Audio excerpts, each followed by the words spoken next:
विशाल Garad sir या ठिकाणी आले. प्रथम या व्यासपीठाच्या माध्यमातून आणि सर्वांच्या वतीनं मी प्राजक्ताला नवीन वाढदिवसाच्या आणि यापुढील नवीन वर्षाच्या हार्दिक शुभेच्छा देतो. यापुढे येणारे नवीन वर्ष तिला सुख समाधानाची, भरभराटीची, आरोग्यदायी, शैक्षणिक आणि आरोग्य संपन्न जावं असंच पांडुरंगाचरणी प्रार्थना करतो. मी आभार प्रदर्शनासाठी उभा आहे. पण सगळ्यात महत्त्वाचं, काही जणांना डोक्यामध्ये विचार असतो की आता आभार प्रदर्शन करणार आहे का व्याख्यान करणार आहे, हा बी प्रश्न असतो. पण सगळ्यात महत्त्वाचं आभार प्रदर्शनच करणार आहे. पण त्याआधी आभार प्रदर्शन करत असताना व्याख्यात्याने काय सांगितलं अशी रूपरेषा ही सांगणं गरजेचं आहे. समरी टाईप किंवा सारांश. खरंच विशाल गरड सरांनी अतिशय छान पद्धतीने व्याख्यान केलं की महाराष्ट्राच्या मातीमध्ये ज्या गुरु शिष्याचं नातं आहे आणि स्त्रियांचं स्थान आहे त्याने अतिशय मेळ घालून चांगल्या पद्धतीनं सांगण्याचं काम केलं. म्हणजे आमच्या तुकोबारायापासून जे संत गाडगेबाबा महाराजांपर्यंत अनेक गोष्टी त्यांनी गुरुपरंपरांच्या सांगितल्या. आणि त्यानंतर शेवट ते वळले ते म्हणजे प्रमोद ज्या वेळेस मला भेटण्यासाठी खास आलता आणि त्यावेळेस एका रूममध्ये गेलो आणि त्याच्या व्याख्यानाची क्लिप मी ऐकली.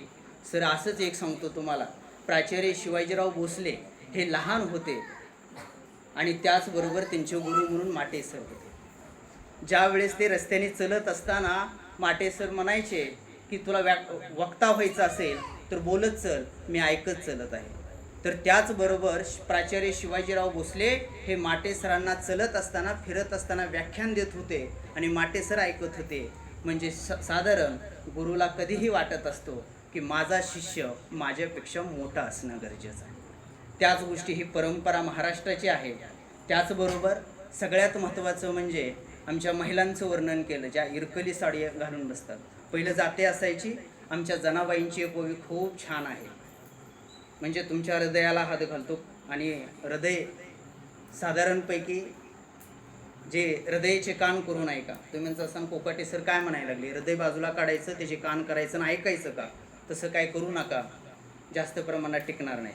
पण सगळ्यात महत्त्वाचं हृदयाचे कान करून ऐकणं म्हणजे काय, मनात ऐकणं आणि कानानं ऐकणं आणि शेवटपर्यंत मनामध्ये ठेवणं. आमच्या जनाबाई म्हणायच्या, ती गाऊन म्हणतो, माझा जास्त असा महिलांसारखा गळा नाही, जातेवरनं दळत असताना एक ओवी मला पाठ आहे, तेच म्हणतो.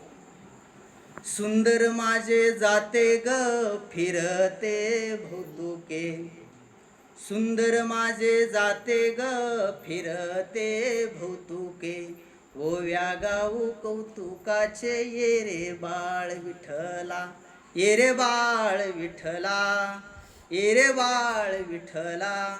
म्हणजे एखादी लहान मुलगी असेल किंवा मुलगा असेल, महाभारताच्या, रामायणाच्या, स्वातंत्र्याच्या काळातल्या तिच्या ज्या गोष्टी आहेत त्याच्या कानावर पडाव्या, तेव्हा ते संस्कार आणि संस्कृती हे 100% जपलं जातं. छत्रपती शिवाजी महाराज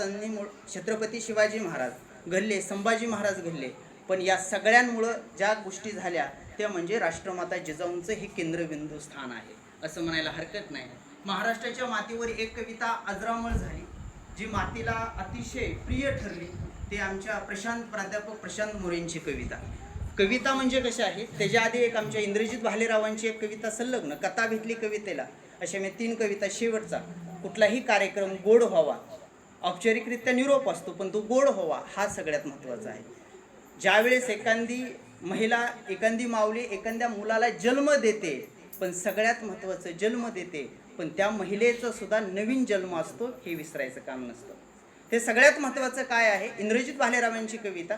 इंद्रजित भालेरावांचा ज्यावेळेस जन्म झाला त्यावेळेस त्यांच्या आईनं त्यांना कहाणी सांगितली, बाळा मी 9 महिने 9 दिवसाची गरोदर होते, शेतामध्ये गेले, संसाराचा डोलारा माझ्या डोक्यावर होता, कष्ट करायचं, मुलाबाळांना शिक्षण, अशा अनेक गोष्टीतनं मी होते. त्यावेळेस 9 महिन्याची 9 दिवसाची